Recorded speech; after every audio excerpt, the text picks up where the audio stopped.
Who Needs a Boat? The Story of Moses by Marilyn Lashbrook, illustrated by Stephanie McFetridge Britt.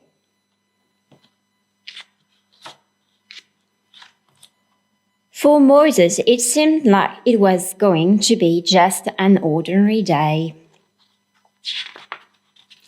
But suddenly, a bush caught fire, and God spoke to Moses.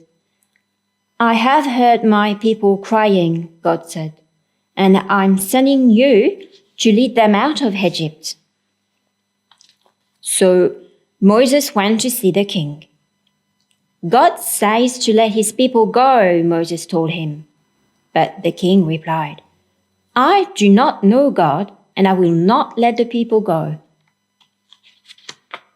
So God sent frogs to jump in the king's bed, and flies to buzz in his ears, and gnats to crawl on his nose, and grasshoppers to eat his plants, and a lot of other things to make the king change his mind.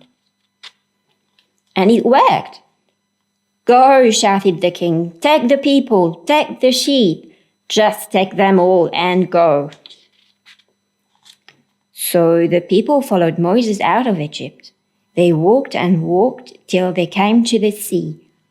There was no bridge. They had no boats. How would they get across? Then the people heard a noise like thunder, but it was not a rainstorm. It was worse than that. It was the king's army thundering toward the sea. The soldiers were coming to take God's people back to Egypt. The people cried out in fear. Moses tried to calm them. "Do not be afraid," he said. "God will fight for you." Then God told Moses to hold his rod out over the water, and Moses did. And the sea opened right down the middle. It opened wider and wider. Walls of water rose higher and higher. Moses and the people walked through the sea on the road God made for them. What a funny sight it was!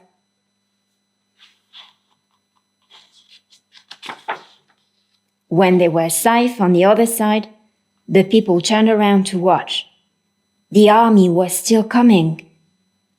Moses lifted his rod, and God brought all the water splashing down.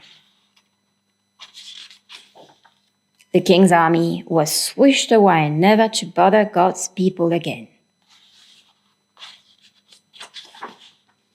Moses and the people were thankful for God's help, so they sang his happy song. "The Lord is my strength, the Lord is my song. I praise my God all day long." The end.